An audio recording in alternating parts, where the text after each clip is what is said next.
అచ్చం ట్రైన్‌లో అమ్మే సమోసాల్లాగే ఉన్నాయి కదా! ఒకప్పుడు ఈ సమోసాల కోసం పడి చచ్చిపోయేదాన్ని.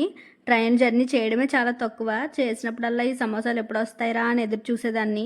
అలాంటిది ఒక్క వీడియో వీటి మీద నాకు చిరాకొచ్చేలా చేశాయి. అప్పటి నుండి నో ట్రైన్‌లో సమోసా ఓన్లీ ఇంట్లోనే. కొంచెం ఓపికతో చేసుకోవాలి గానీ వాటికంటే ఇవే బావుంటాయి. ఇంక ప్రాసెస్‌లోకి వెళ్ళిపోతే నేనిక్కడ 2 కప్పులు గోధుమ పిండిని తీసుకున్నాను. కొంచెం సాల్ట్, సరిపడినన్ని వాటర్ వేసుకొని చపాతీ ముద్దలా కలిపేసుకున్నాను.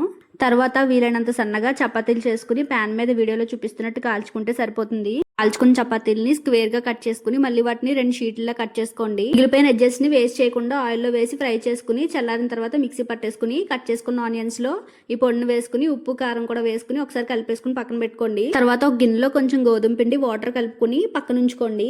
వీడియోలో చూపిస్తున్న విధంగా సమోసాను రోల్ చేసుకుని మధ్యలో ఆనియన్స్ ముక్కలు కూడా వేసుకుని లాస్ట్ లో గోధుమ పిండితో ఊడిపోకుండా సీజ్ చేసేసుకోవడమే. ఆయిల్ బాగా హీట్ అయిన తర్వాత ఈ సమోసాలు వేసుకుని మంటను మీడియం ఫ్లేమ్ లో పెట్టుకుని మంచి బ్రౌన్ కలర్ వచ్చే వరకు ఫ్రై చేసుకుంటే సరిపోతుంది.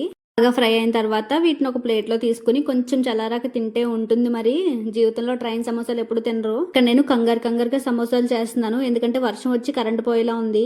నాకు కరెంటు పోయినా పర్వాలేదు కానీ వీడియో ఎక్కడ మిస్ అయిపోద్దా అని నా బాధ. లోపు ఆ వేగిని తీవయ్యా బాబు అని చెప్తే మా ఆయన అటు ఇటు తీసేలోపు టక్కుమని కరెంటు పోయింది. ఓకే, నేను తినే వీడియో మిస్ అయింది. వీడియో నచ్చితే లైక్ చేయండి, అలానే ఛానల్ని సబ్స్క్రైబ్ చేసుకోవడం మర్చిపోయింది.